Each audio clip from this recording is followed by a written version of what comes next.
किया गया है। तो परम धर्म क्या है? परम धर्म है भगवत प्राप्ति करना। आगे बताया जाएगा। निरमत्सराणाम शताम, भागवत सुनने के अधिकारी कौन हैं? जिनके अंदर से मात्सर्य निकल गया है। सताम सज्जनानाम निरमत्सराणाम, जो संत निर्मत्सर हैं वही भागवत सुनने के अधिकारी। और महाराज ये जो मात्सर्य दोष है ना, ये अच्छे अच्छों को परेशान करता है। हमारे गुरुदेव भगवान एक कथा सुनाते हैं। एक नवयुवक गाड़ी लेकर के आया। नई गाड़ी 4 पहिए की दरवाजे पर खड़ी थी। रात्रि व्यतीत हुई, दूसरे दिन कोई पंचर करके चला गया।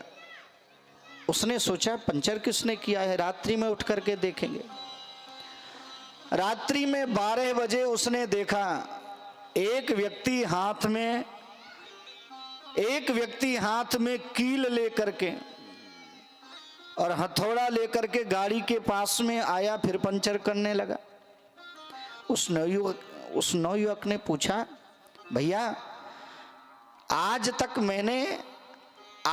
मैंने आपके विषय में कुछ गलत कहा है क्या? कभी आपसे द्वेष किया है क्या? फिर आप मेरे साथ में ये व्यवहार क्यों कर रहे हैं?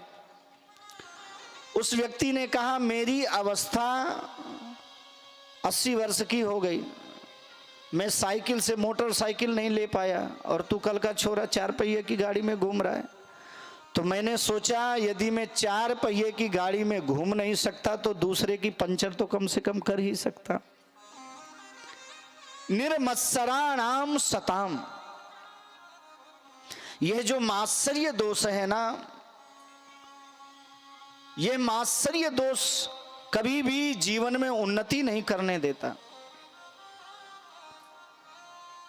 अच्छा, मैं एक बात आप लोगों से पूछूं, आपके घर में यदि आग लगेगी तो सबसे पहले आपको जलाएगी कि पड़ोसी को जलाएगी?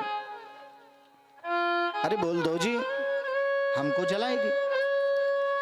ईर्ष्या का यही स्वभाव है। ईर्ष्या जिसके हृदय से प्रारंभ होती है सबसे पहले उसी को नष्ट करती है।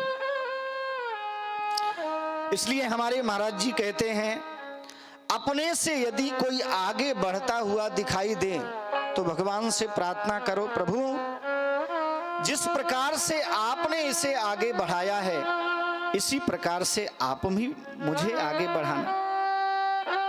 दूसरों को गिराने में जितना समय लगाते हैं ना, उससे चौथाई अपनी उन्नति में लगा देंगे ना, तो उससे आगे निकल जाएंगे। तो कभी भी किसी के प्रति मात्सर्य दोष नहीं रखना चाहिए। वेद्यम वास्तव मत्र वस्तु शिवदम, जो वास्तव वस्तु को जान लेता है, वेद्यम माने जानना, उसका कल्याण हो जाता है। तो वास्तव वस्तु क्या है? बोले वास्तवो जीवः वास्तवम जगत। ये जीव जगत माया का यदि वास्तविक स्वभाव मालूम पड़ जाए, वास्तविकता मालूम पड़ जाए तो उसका कल्याण हो जाएगा।